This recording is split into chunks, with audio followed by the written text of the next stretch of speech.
Hello everyone, कैसे हैं आप सब। आई होप आप बहुत अच्छे होंगे। ठीक है, तो अब तक हम लोग डिस्कस कर चुके हैं एक करंट कैरिंग वायर, चाहे वो इनफाइनाइट लेंथ का हो फाइनाइट लेंथ का हो, और हम लोग बात कर चुके हैं सर्कुलर लूप के सेंटर पे कितना मैग्नेटिक फील्ड होगा। ये सब कैलकुलेशन हम लोग कर चुके हैं। अब हम क्या करने वाले हैं, अब उसी सर्किट एक सर्कुलर लूप के एक्सिस पॉइंट के ऊपर अगर कोई एक पॉइंट है, उस पॉइंट के ऊपर किस तरह से आपका मैग्नेटिक फील्ड बिहेव करेगा, किस तरह से वेरी करेगा, ये सब कैलकुलेशन हम लोगों को करना पड़ेगा। ठीक है, तो करना क्या है वो समझो। पहले हमने क्या किया है वो समझ लेते हैं। पहले तो है ना, पहले तो वो समझना जरूरी, हम लोग कर क्या चुके हैं। तो हम लोगों ने किया क्या है वो तो यहाँ समझो बेटा। हम लोगों ने लिया था यहाँ पर एक ऐसा सर्कुलर लूप, ठीक है, और इस लूप के अंदर आपका करंट जा रहा था, उसका वैल्यू था आई, और ये था हमारा सेंटर जिसको हमने बोला था ओ। और इस पॉइंट के ऊपर हमने क्या कैलकुलेट किया था, इसी पॉइंट पे हमने कैलकुलेट किया था एक मैग्नेटिक फील्ड का इफेक्ट। मतलब ये करंट जब इस वायर में फ्लो करेगा तो उसकी वजह से एक मैग्नेटिक फील्ड बनेगा। तो कैसे करते थे, अपना जो थंब है वो करंट की डायरेक्शन में ऐसे प्लेस करते थे और ऐसे फिंगर्स को फोल्ड करते थे अगर, तो फोल्डिंग की जो डायरेक्शन है वो मैग्नेटिक फील्ड की डायरेक्शन होती है। तो आप देखो यहाँ पर इनवर्ट जा रहा है फिंगर्स हमारे, तो मतलब ओ पॉइंट पे हमारा करंट जो रहेगा वो कैसा होगा, इनवर्ट की डायरेक्शन में होगा, अंदर की तरफ जाता हुआ हमारा जो मैग्नेटिक फील्ड है वो देखने को मिलेगा। करंट का डायरेक्शन अगर ऐसा है तो अंदर की तरफ जाएगा, करंट का डायरेक्शन चेंज कर दोगे तो मैग्नेटिक फील्ड का जो डायरेक्शन है वो भी क्या हो जाएगा, आपका चेंज हो जाएगा। ये बहुत ही आसान सी बातें हैं, इसमें तो ज्यादा कुछ समझने जैसा कुछ है नहीं। तो हम लोग ये कैलकुलेशन कर चुके हैं। अच्छा, इसका जो रिजल्ट आया था उसको हम लोग ये वाले कैलकुलेशन से भी वापस से लाने की कोशिश करेंगे। ठीक है, तो क्या क्या रिजल्ट थे वो बाद में देखेंगे, लेकिन फिलहाल अब देखो, जब ऐसा कुछ होता था तो हम लोग कुछ फंडामेंटल चीजें होती है बेटा, उनको पहले डिस्कस कर लेते हैं। क्या करते थे, तो आपने सबसे पहले पता लगाया था कि जो करंट होता है उसी की डायरेक्शन में हमारे पास में क्या होता है, डीएल वेक्टर होता है। अगर छोटा एलिमेंट लेते हैं तो करंट के डायरेक्शन में क्या होता है, डीएल वेक्टर होता है ना। चलो वो सब बातें देख लेंगे, कोई बात नहीं। अच्छा, यही करंट कैरिंग लूप हम लेके चल रहे हैं और इसका जो रेडियस है वो क्या है, आर है। पहले हमने सेंटर पे कैलकुलेट किया था, अब सेंटर पे कैलकुलेट ना करके किसी पॉइंट पे कैलकुलेट करेंगे। तो पॉइंट कहां पर है, इस सेंटर से कुछ डिस्टेंस ऊपर है या नीचे है, ऐसा अगर सामने देखोगे, अगर आप इसको ऐसा देखोगे तो या तो वो पॉइंट क्या है, ऊपर की डायरेक्शन में, या तो ये पेज के अंदर की डायरेक्शन में। और ऐसा अगर हम करेंगे तो ना तो इसका डेरिवेशन हम कर पाएंगे, ना ही इसको विजुअलाइज कर पाएंगे। तो क्या करने वाले हैं, इसको हम लोग वापस से पेज के ऊपर लाना चाहते हैं। अब देखो 3 डायमेंशन का पूरा फिगर बनेगा। ठीक है, कैसा होगा वो देखो, थोड़ा सा विजुअलाइज करने के लिए मैंने रखा है आपके लिए एक छोटा सा सर्कल। यही तो है हमारे पास में, है ना। तो देखो अभी क्या था, यहां पर ये था, देखो इसमें करंट इस तरह से कैरी कर रहा था, तो ये इसका सेंटर था, यहां पर हमने कैलकुलेशन कर लिया। अब हम क्या करना चाहते हैं, यहां पर कोई पॉइंट है, इससे ऊपर कोई पॉइंट है, इससे ऊपर या नीचे डायरेक्शन में कोई पॉइंट है, उन पे क्या इफेक्ट होगा इसका, मतलब क्या है कहने का, देखो यहां इस वाली टिप के ऊपर इनका क्या इफेक्ट आएगा वो हमें देखना है। तो ये कैलकुलेट करने के लिए तो हमें थोड़ा सा क्या करना पड़ेगा, मेहनत करना पड़ेगा। तो इसको वापस से 3D में कन्वर्ट करेंगे। तो देखो आपने कहा सर आप पेज पे लाना चाहते हो तो इसको उठा के और ऐसे रख दो, इसको उठा के ऐसे रख दो। बेटा जैसे आपने ऐसे रखा तो आपको क्या दिखाई दे रहा है, आपको दिखाई पड़ रहा है एक लाइन, और इस लाइन की वजह से कैलकुलेशन। लेकिन आप इसका रिफ्लेक्शन देखो जरा, इसका रिफ्लेक्शन देखो, वो रिफ्लेक्शन क्या है, ये रिफ्लेक्शन आपको जो शो कर रहा है वो क्या शो कर रहा है कि ये रिफ्लेक्शन जो है इसी रिंग का रिफ्लेक्शन है, और उसके सेंटर से किसी डिस्टेंस पे कैलकुलेशन हम कर सकते हैं। थोड़ा सा विजुअलाइज करना पड़ेगा, थोड़ा सा मेहनत करना पड़ेगा। तो मैं वापस से आपके सामने बना रहा हूं, ठीक है, रिंग बना रहे हैं हम लोग पहले। तो आपने कहा सर रिंग बना दो, तो पेज आधा जो रिंग है, देखो ये जो रिंग है आपका, ये कुछ पेज के अंदर है, कुछ पेज के ऊपर, ऐसा दिखाई पड़ेगा आपको। ठीक है, अगर ऐसे देखोगे तो कुछ पेज के अंदर होगा, कुछ बाहर होगा। अगर आप प्लेन की बात करोगे तो यहां से कुछ लाइन ऐसे आ रहा होगा, यहां से कुछ लाइन ऐसे आ रहा होगा, है ना। तो इस लाइन के कुछ नीचे होगा, कुछ ऊपर होगा, ये ध्यान देना है आपको बस। ठीक है, तो मैं इसको 3D में बनाने की कोशिश कर रहा हूं, तो आप देखें कैसे होगा। तो ये परफेक्टली आपको सर्कल तो दिखाई नहीं पड़ेगा, ये तो कंफर्म हो चुका है। ठीक है, क्या पड़ेगा, ये आपको दिखेगा एक छोटा सा इलिप्टिकल साइज देखने को मिलेगा, ऐसा कुछ मिलेगा, ऐसा होगा, ये बन गया, रिंग बन गया। आपने कहा सर ये तो पता नहीं क्या बन गया, तो रिंग है ये, ठीक है। वो दिखेगा आपको कुछ ऐसा ही दिखेगा, क्योंकि एंगल पे देखोगे तो सब थोड़ा थोड़ा ऐसा प्रॉब्लम क्रिएट करेगा। तो ये इसका सेंटर है, वापस से इस सेंटर पे तो कैलकुलेशन हो चुका है पहले, ठीक है। वापस से इसको O बोल देते हैं। तो ये इस सेंटर पे तो कैलकुलेशन हम लोग कर चुके हैं। अब हम क्या करने वाले हैं, इनसे कुछ दूर है, कुछ पॉइंट क्या है, बहुत दूर है। तो दूर कहाँ है, एक्सिस पे बैठा हुआ है। तो आपने बोला सर ये रहा एक्सिस, और एक्सिस के ऊपर कोई पॉइंट है, तो ये जो डिस्टेंस हम लेंगे, कोई पॉइंट कहीं भी आएगा तो वो जो डिस्टेंस होगा वो कितना होगा, वो होगा x। कितना डिस्टेंस होगा, वो डिस्टेंस आपका क्या हो जाएगा, x। तो कोई पॉइंट होगा, पता नहीं कहां पर है, मान लिया यहां पर है, तो कोई पॉइंट बोल दिया, और इस पॉइंट को हमने डिफाइन कर दिया, दिस पॉइंट इज P। क्या बोल दिया इसको हमने, P बोल दिया। अब आप देखो इसमें करंट क्या करेगा, फ्लो करेगा। तो आपने कहा सर इसमें तो करंट जाएगा, तो करंट का जो डायरेक्शन है वो आपने बता दिया कि करंट जो है इस डायरेक्शन में जा रहा है, करंट जो है इस डायरेक्शन में जा रहा है। क्लियर है। इसका कुछ ना कुछ रेडियस होगा, तो आपने डिफाइन कर दिया, वो रेडियस r है। तो मैंने बता दिया भाई इस पॉइंट से यहां तक का जो डिस्टेंस है वो कितना है, कैपिटल R है। वो कितना है, कैपिटल R है। सब चीजें आ गई हमारे पास में, ठीक है। अब क्या करें, बायो-सावर्ट्स लॉ को यूज करो। क्या यूज करोगे आप, बायो-सावर्ट्स लॉ को यूज करो। कैसे यूज करें सर, तो देखो जरा, यहां पर लिख रहा हूं मैं आपके लिए। हम लोगों ने जो पढ़ा है अभी तक वो क्या है, वो देखो। आपने कहा sir bio-Savart's law. Bio-Savart's law के हमने बेटा दोनों फॉर्म पढ़े हुए हैं, ठीक है। अगर आपने नहीं देखा है तो पीछे वीडियोस बड़े रखे हुए हैं, उनको देखो और पढ़ो। फर्स्ट वीडियो में यही सब चीजें हमने बताया है। इसके दो फॉर्मेशन है। बायो-सावर्ट ने साफ साफ बोला है कि भैया पूरा का पूरा मैग्नेटिक फील्ड आप कैलकुलेट नहीं कर सकते, आप सिर्फ एक छोटे एलिमेंट की वजह से जो चेंज आएगा वो कैलकुलेट कर सकते हो, और उसको अगर आप इंटीग्रेट कर दोगे तो आपको कंप्लीट सिस्टम का मैग्नेटिक फील्ड का इफेक्ट देखने को मिल जाएगा। तो आपको जो बोला जाता है वेक्टर लॉ में अगर देखेंगे तो क्या होता है, ये आपके पास में होता है म्यू नॉट डिवाइड बाय 4 पाई, ठीक है, मल्टीप्लाई बाय I, ठीक है। क्या है ये, करंट, मल्टीप्लाई बाय करंट के बाद में क्या होता है बेटा, dl vector cross r vector, ये सब होता है। डिवाइड बाय में क्या होता था, r की पावर 3, क्या होता था, r की पावर 3, यही होता था। ये तो कैसा वेक्टर फॉर्मेशन था। और अगर इसको आप ऐसे लिख देते हो, सिंपल स्केलर फॉर्म में लिख देते हो, क्या बनता है, ये बनता है mu not divide by 4 pi I divide by r square multiply bye, ये हो जाएगा dl multiply by sine of theta, ये बन जाता है। अब आपको पता होना चाहिए dl भी एक वेक्टर था, r भी वेक्टर था। dl किस डायरेक्शन में था, dl का जो डायरेक्शन होता है वो हमेशा करंट की डायरेक्शन में होता है, ठीक है। r वेक्टर क्या होता है, उस एलिमेंट से किसी आर्बिट्रेरी पॉइंट के बीच का जो डिस्टेंस है उसको हम लोग क्या बोलते हैं, r बोल देते हैं, ठीक है। तो वो जो लाइन है वो आपका क्या है, वेक्टर है। थीटा इंपॉर्टेंट है यहाँ पर। थीटा क्या होता है, dl और r के बीच का, दोनों वेक्टर्स के बीच का जो एंगल है वो आपका क्या होता था, थीटा होता था। क्लियर है सब बातें। dl और r के बीच का जो एंगल होता है वो क्या होता है, थीटा होता है। तो यहाँ पे लिख देते हैं थीटा जो है वो क्या होता है, थीटा हमेशा याद रखना बेटा, this is nothing but angle between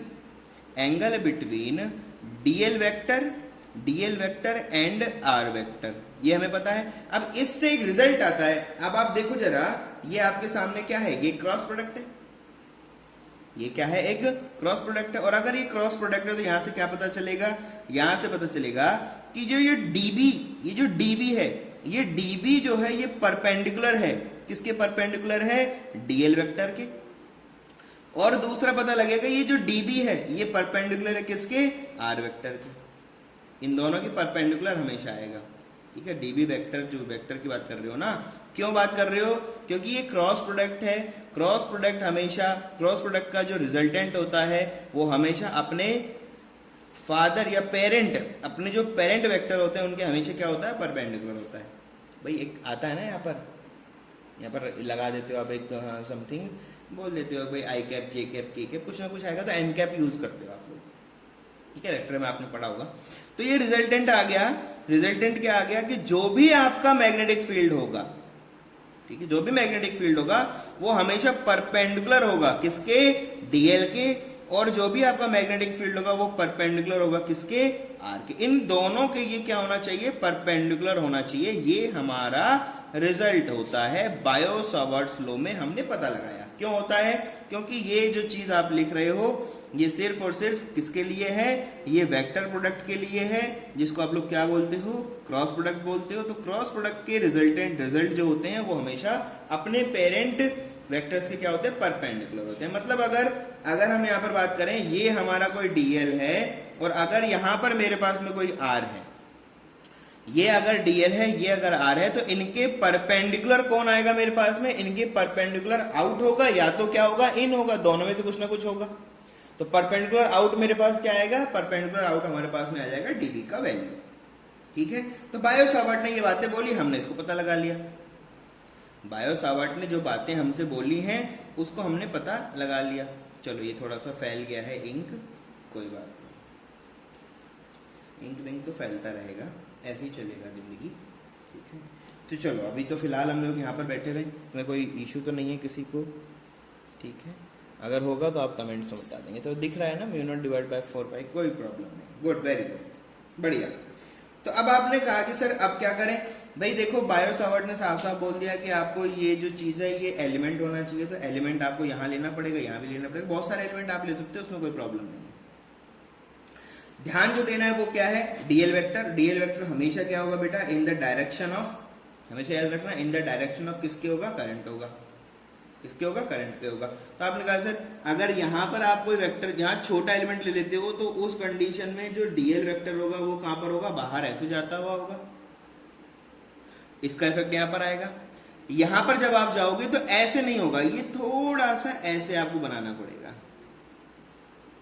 आप कहोगे सर ये कैसे, बेटा जी सर्कल सामने नहीं है, अगर ये ऐसा दिखता आपको, बिल्कुल ऐसा परफेक्ट दिखता, तो आपके जो डीएल होते, जो आपके डीएल वेक्टर्स होते वो आपके यहां मूव कर रहे होते, ऐसे कर रहे होते। याद करो, ऐसा ही होता था जब आपने आपको इसका डेरिवेशन कराया था, तब ये सब बना था। ठीक है, ऐसे चल रहा होता, छोटे छोटे एलिमेंट ले लेते, उनके ऊपर छोटा छोटा वेक्टर ले लेते, तो ऐसे चल रहा होता। अब आप सोचो, इसको आपने क्या किया है, इसको आपने टिल्ट किया है, इसको आपने टिल्ट किया है 90 डिग्री से। 90 डिग्री जैसे टिल्ट करोगे तो ये वाला जो चीज था ये भी 90 डिग्री ऐसे चला जाएगा। ये वाला जो यहाँ पर आपको दिख रहा है ये 90 डिग्री क्या होगा, अंदर की तरफ चला जाएगा, तो अंदर की तरफ ये चला गया पेज के अंदर। सेम कंडीशन में जब यहां पर आप इसको कैलकुलेट करोगे तो ये वाला बाहर आ जाएगा। ये वाला 90 डिग्री जो ऐसे था ये टिल्ट होके बाहर की तरफ आएगा, ऐसे जाएगा, बन गया।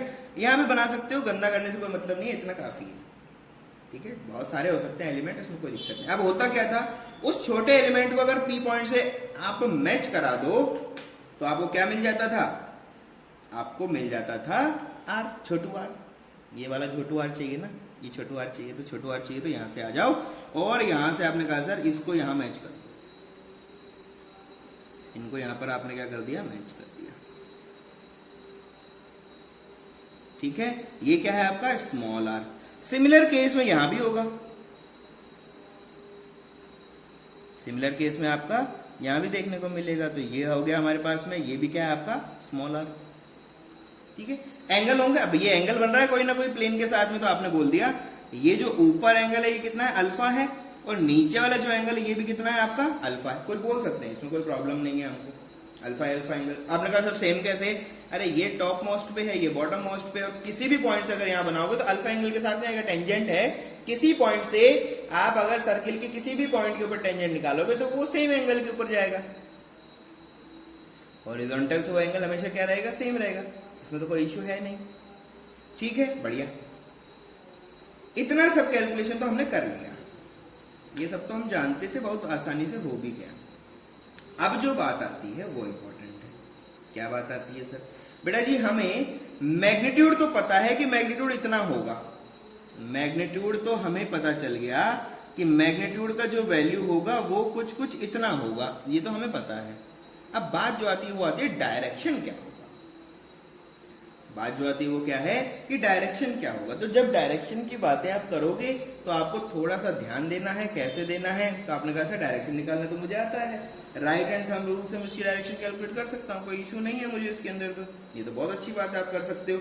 अब देखो ये रहा रिंग, अगर करंट इस तरफ जा रहा है, देखो ध्यान से देखना, अगर ये करंट इस डायरेक्शन में जा रहा है तो फिंगर जब फोल्ड होंगी तो सेंटर की तरफ आएंगी। देखो जरा, सेंटर की तरफ आपकी फिंगर्स क्या हो रही हैं, फोल्ड होते हुए आ रही हैं। इधर जब डायरेक्शन होगा तो भी फिंगर ऐसे आ रही हैं, इधर डायरेक्शन है तो भी फिंगर इधर आ रही है, ऊपर होगा तो भी फिंगर अंदर की तरफ आएंगी। चेक कर लिया तो आपने। अब ये 90 डिग्री क्या हो गया है, फोल्ड। क्या हो गया है, ये 90 डिग्री टिल्ट हो गया है। अब भी करंट ऐसे हो गया, करंट 90 डिग्री पे चला गया। अब देखो जरा, यहां पॉइंट है, यहां कोई पॉइंट है और उसके ऊपर ये वाला एलिमेंट, ये वाला एलिमेंट की जब बात कर रहे हो, ये इसको देखो किधर लाएगा, सेंटर की तरफ लाएगा। तो इसके ऊपर, इस पर्टिकुलर पॉइंट के ऊपर मैग्नेटिक फील्ड कैसा होगा, इधर इस तरफ जाता हुआ होगा, इस तरफ जाता हुआ। मतलब ये वाला जो एलिमेंट है, ये वाला एलिमेंट है, इस पी पॉइंट को अंदर ऐसे क्या करेगा, अपनी तरफ मूव कराएगा। अंदर इसको क्या कराएगा, ये अपनी तरफ मूव कराएगा। क्लियर है सब बातें। तो आपने कहा सर बिल्कुल सही बातें हैं, ये हमने करा दिया मूव। तो आपने बोला इनकी वजह से है ये, तो ये बोल दिया कोई 2 पॉइंट है, इसको बोल दिया हमने कोई 1 पॉइंट है, तो इनकी वजह से जो आया है उसको हमने क्या बोल दिया, dB2 वेक्टर। अब कंडीशन है यहां पर, क्या कंडीशन है, R और dB2 के बीच का एंगल कितना होना चाहिए, 90 डिग्री। देखो जरा कितना होना चाहिए, 90 डिग्री। इसका मतलब ये हुआ कि यहां पर ये जो एंगल आपका बन रहा है ये कितना होगा, 90 डिग्री होगा। ये कितना होगा बेटा जी, 90 डिग्री होगा। बिल्कुल आसान सी बात होगी।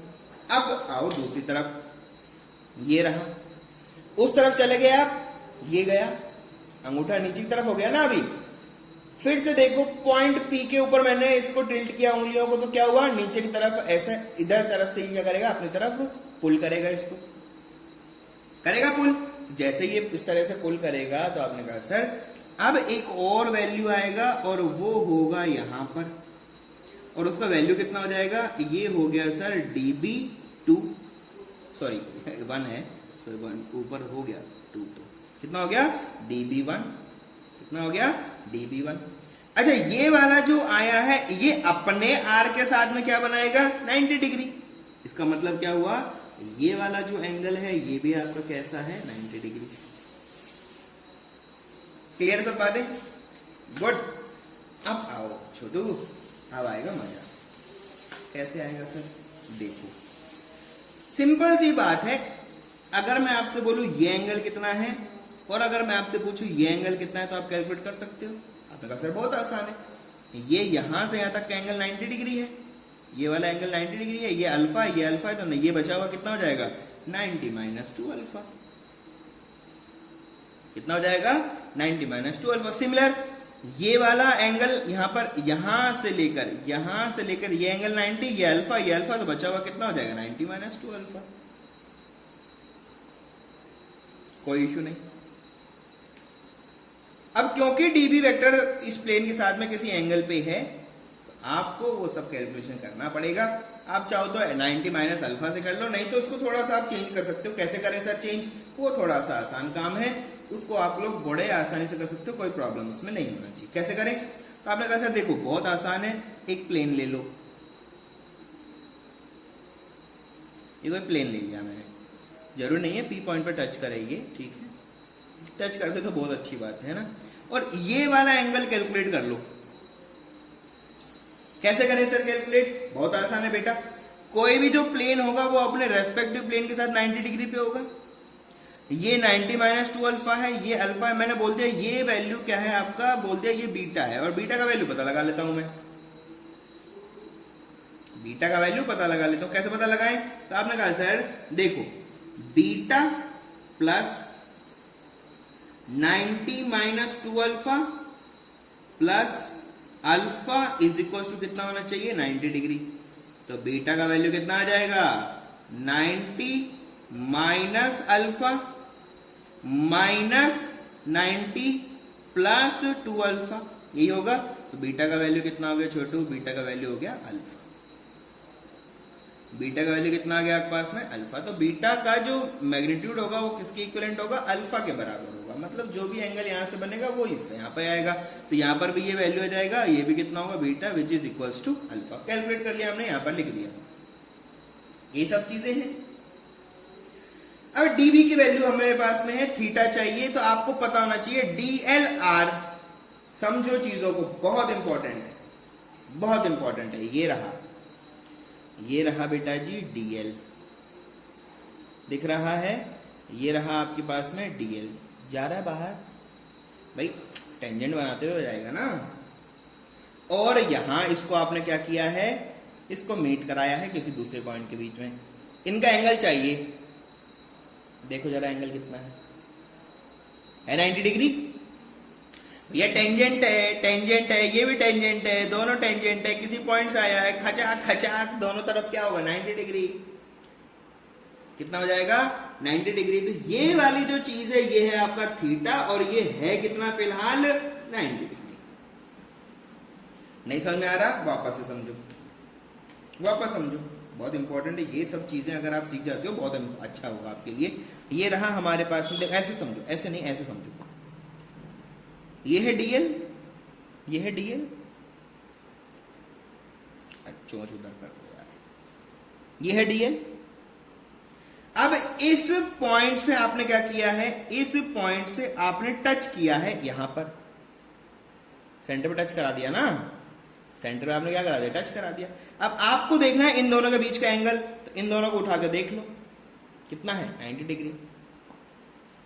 कितना लिखा हुआ है 90 डिग्री, ठीक है। तो यहाँ पर डीबी का वैल्यू कैलकुलेट कर सकते हो आप। यहाँ से और भी चीजें निकाल सकते हो, साइन अल्फा का वैल्यू निकाल कर रख सकते हो, छोटू आर का वैल्यू निकाल कर रख सकते हो। ये सब चीजें कैलकुलेशन है, तो ये तो करना पड़ेगा, इसमें तो कोई बात ही नहीं है ना। तो चलो यहाँ लिख देते हैं।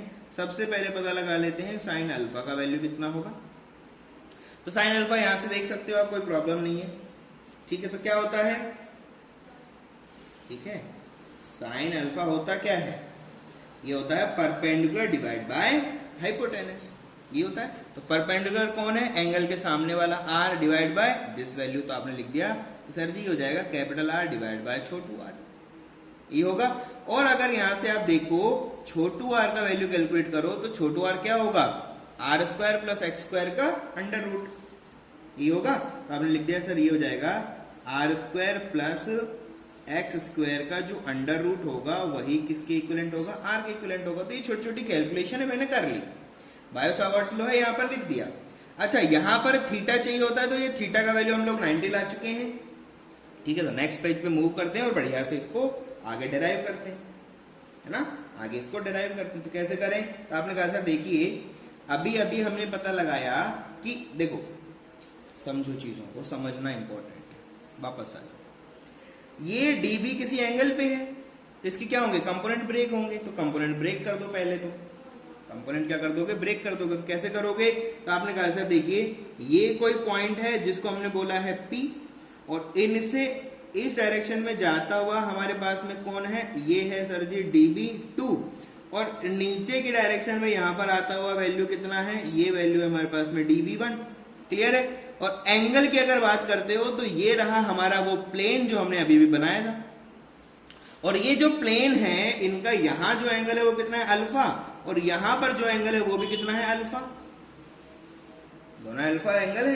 तो आपने कहा सर इसके तो कंपोनेंट ब्रेक होंगे, और कंपोनेंट अगर ब्रेक होंगे तो कितने कितने कंपोनेंट ब्रेक होंगे वो पता लगा लिया आपने। तो आपने कहा सर देखो ऊपर की डायरेक्शन में यहां पर जाता हुआ मिलेगा मुझे, और वो मिल जाएगा dB2 का cos of alpha.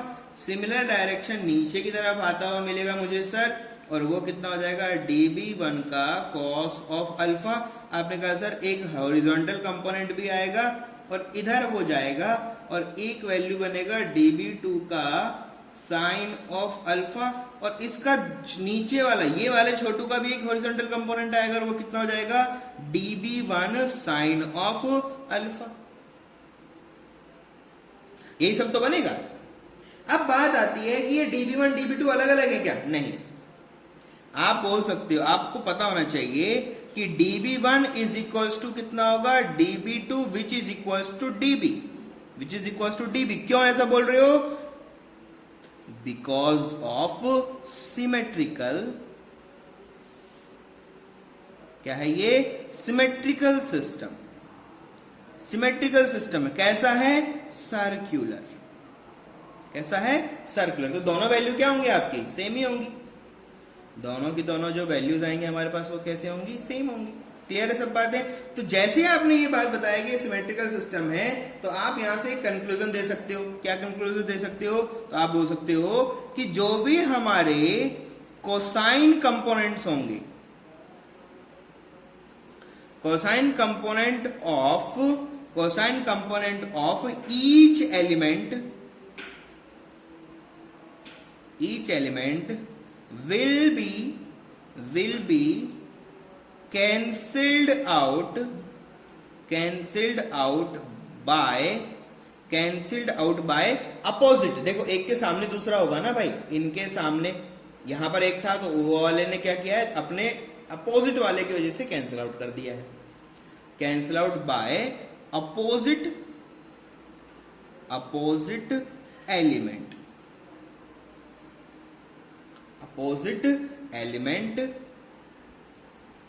On circular loop. Circular loop के हर एक पे ऐसा होगा। देखो क्या कहना चाहता हूं वो समझो, क्या कहना चाहता हूं उसको आप समझो, ठीक है ना? वही अभी हमारे पास वो सर्कल है,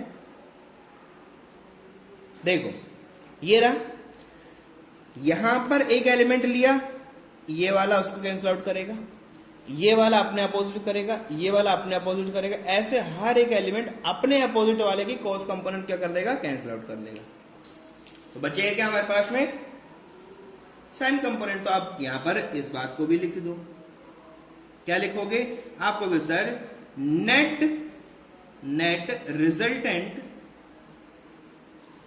रिजल्टेंट ऑफ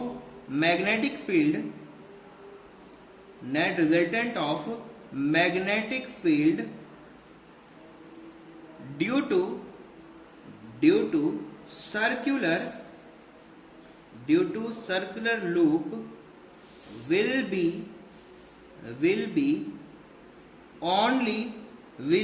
only क्या बोल रहे हो, will be only for horizontal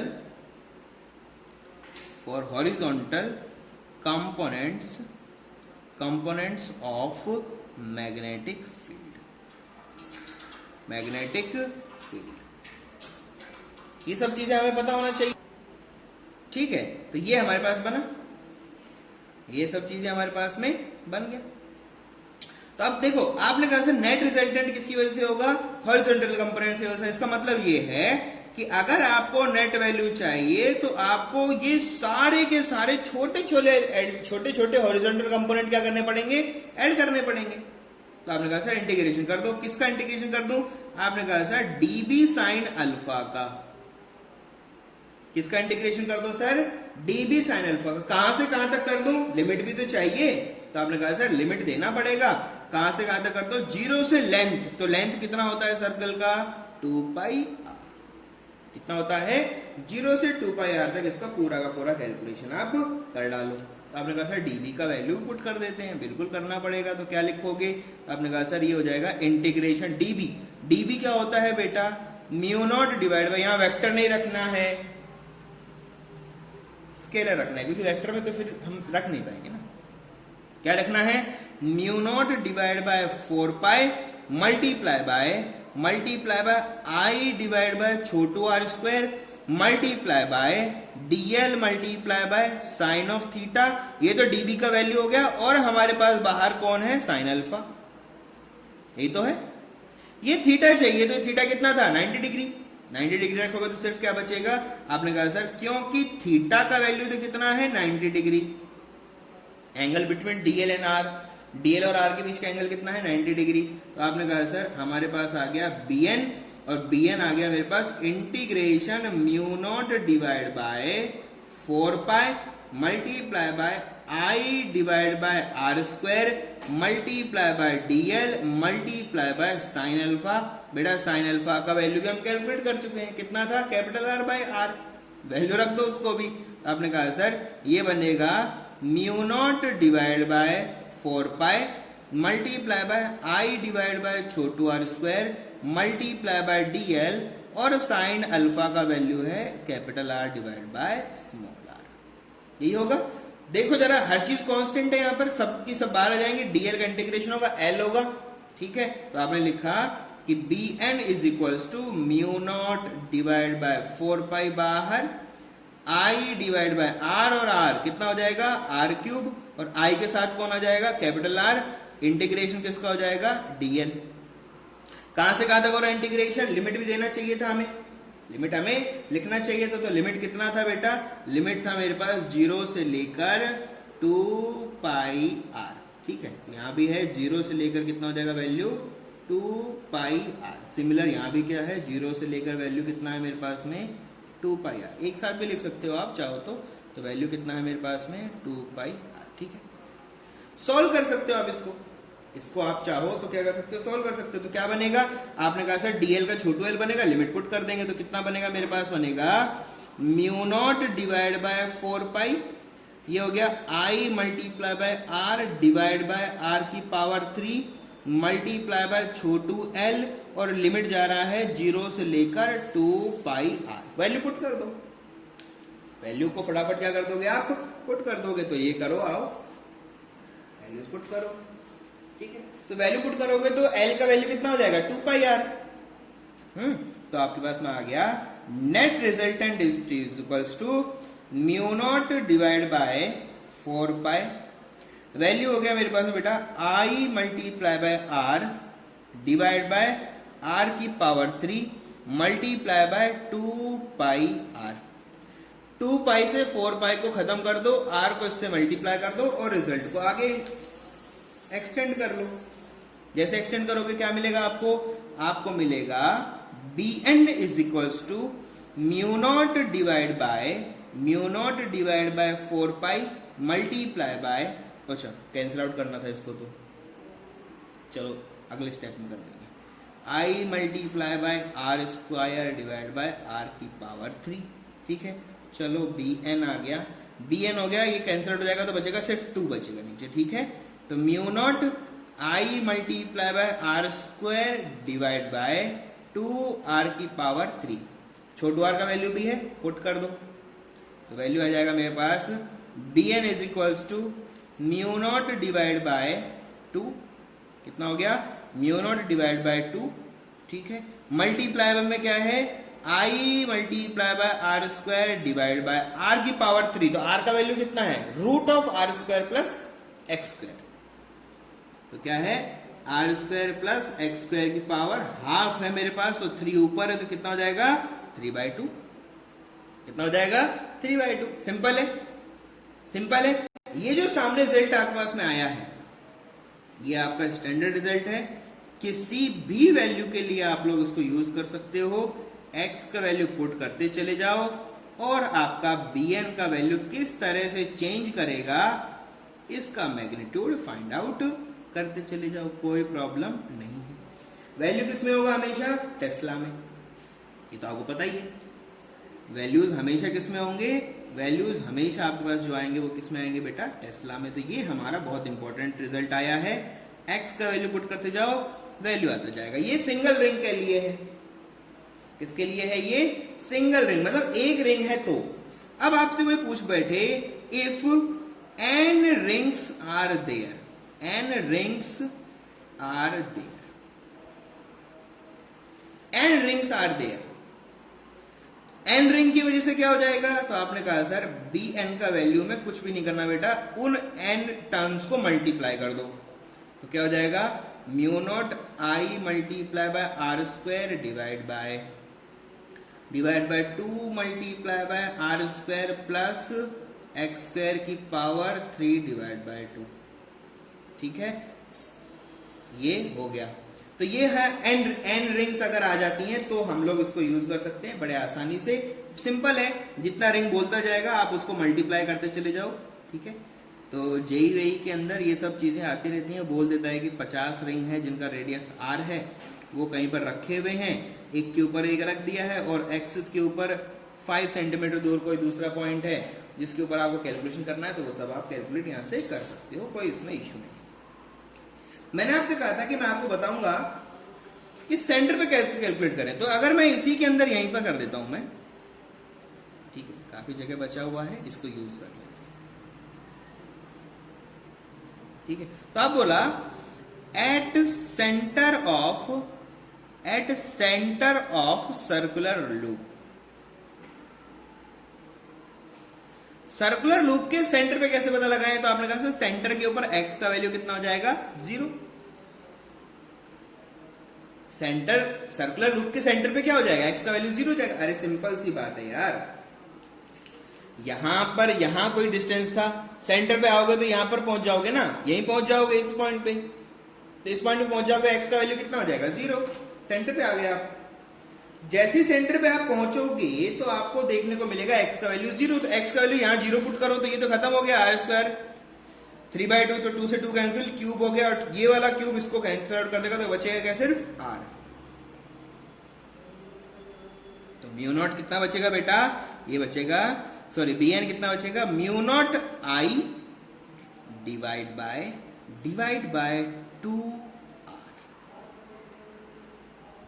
कितना बचेगा 2r। याद करो, क्या यही वो रिजल्ट है जो आप लोगों ने वहां पर कैलकुलेट किया था,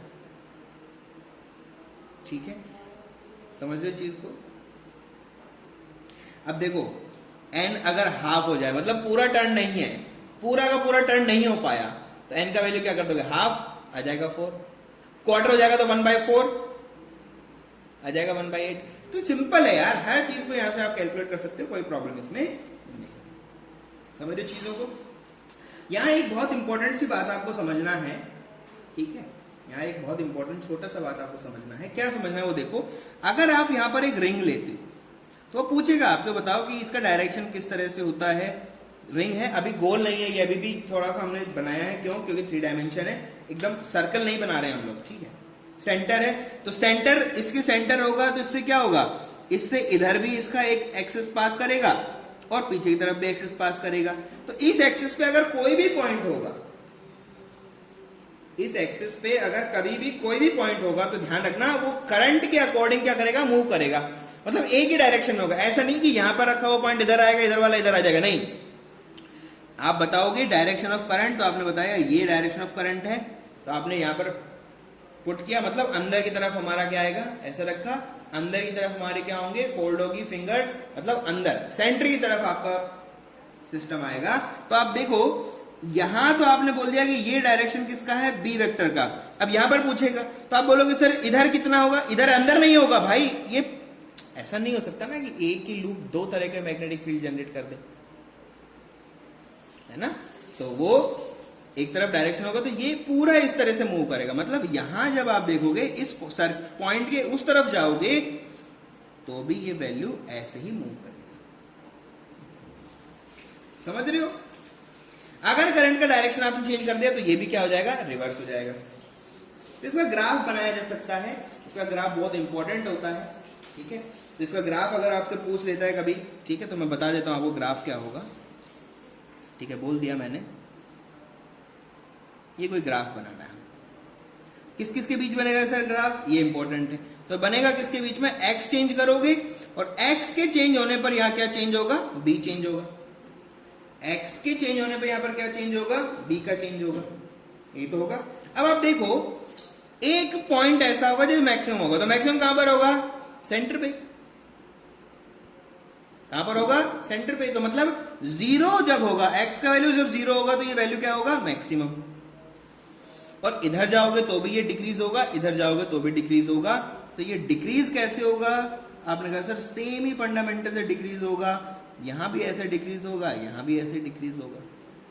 मतलब पूरा का पूरा लूप, अगर आप इस पॉइंट से, इस O पॉइंट से अगर आप इधर है, लेफ्ट हैंड साइड है, तो भी आप इस तरह से शो करोगे। लेफ्ट हैंड साइड है तो इसका रेप्लिका यहां पर बना दोगे, क्योंकि ये पूरा का पूरा मैग्नेटिक फील्ड एक ही डायरेक्शन में यहां पर इस तरह से क्या करता है, चेंज करता है।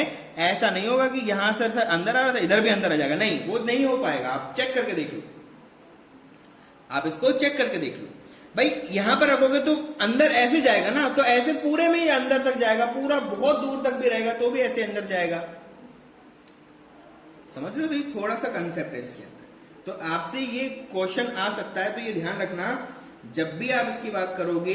तो ये जो कर्व है, ये बी और एक्स का जो ग्राफ है, ये हमेशा क्या होता है, वन साइडेड क्या होता है इसका, हमेशा आपको देखने को मिलेगा। वन साइडेड ये हमेशा देखने को मिलता है, या तो ये ऊपर होगा या तो ये नीचे होगा।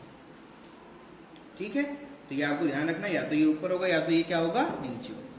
अच्छा, इनमें अगर आपसे पूछे कि सेंटर के ऊपर एन कॉइल की वजह से क्या होगा, तो यहां पर आप क्या कर दोगे, सिंपल एन से मल्टीप्लाई कर दोगे फॉर एन कॉइल्स। ठीक है, सिंपल एन से क्या कर दोगे आप, मल्टीप्लाई कर दोगे। तो ये बहुत ही छोटा सा कंसेप्ट था जो आप आज हम लोगों ने कवर किया है। ठीक है, तो एक्सिस के ऊपर किस तरह से हमारा मैग्नेटिक फील्ड चेंज होता है, इसके बारे में हमने सारी कैलकुलेशन आज की हैं। ठीक है, बहुत ही अच्छा कंसेप्ट है, आप इसको अच्छे से पढ़ो, बढ़िया से इसको तैयार करो।